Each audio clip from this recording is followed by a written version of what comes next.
Blanes va viure ahir el dia central de la festa major coincidint amb la festivitat de Santa Anna, patrona de la ciutat. Una jornada marcada pels actes més tradicionals i populars que van omplir els carrers del centre amb música, cultura popular i una de les celebracions amb més arrelament de la vila. La jornada va començar amb la cercavila de la colla gegantera de Blanes, que va donar pas als actes més institucionals. La comitiva oficial va sortir des de l'Ajuntament, al passeig de dintre, encapçalada per l'alcalde de Blanes, Jordi Hernández, que va lluir la tradicional vara d'alcalde, acompanyat de regidors i regidores del consistori i representants dels cossos de seguretat.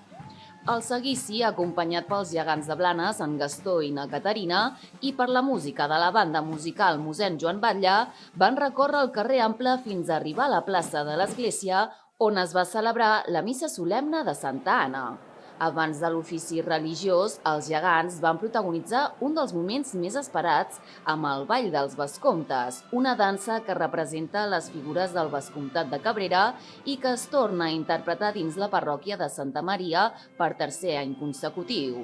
Una actuació que va despertar l'interès del públic per la singularitat de veure aquestes figures festives en un espai interior. Un cop finalitzada la missa, la comitiva va tornar fins al passeig de dintre, on els gegants van oferir un darrer ball.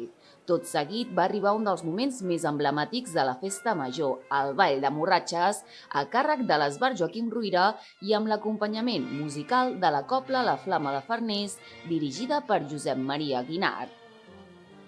Com marca la tradició, l'alcalde va lliurar simbòlicament la vara d'alcalde al ballarí, que representa la màxima autoritat de la ciutat durant aquesta dansa. Una representació que manté viva una tradició d'origen feudal recuperada l'any 2003 després de dècades sense celebrar-se.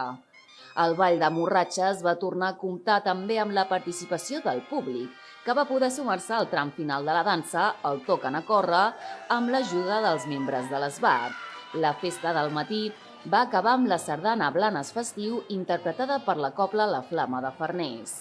La jornada es va completar a la tarda amb el concert i el ball de festa major a càrrec de l'Orquestra Montgrims i es va tancar amb la quarta nit del 54è concurs internacional de focs d'artifici Trofeu Vila de Blanes.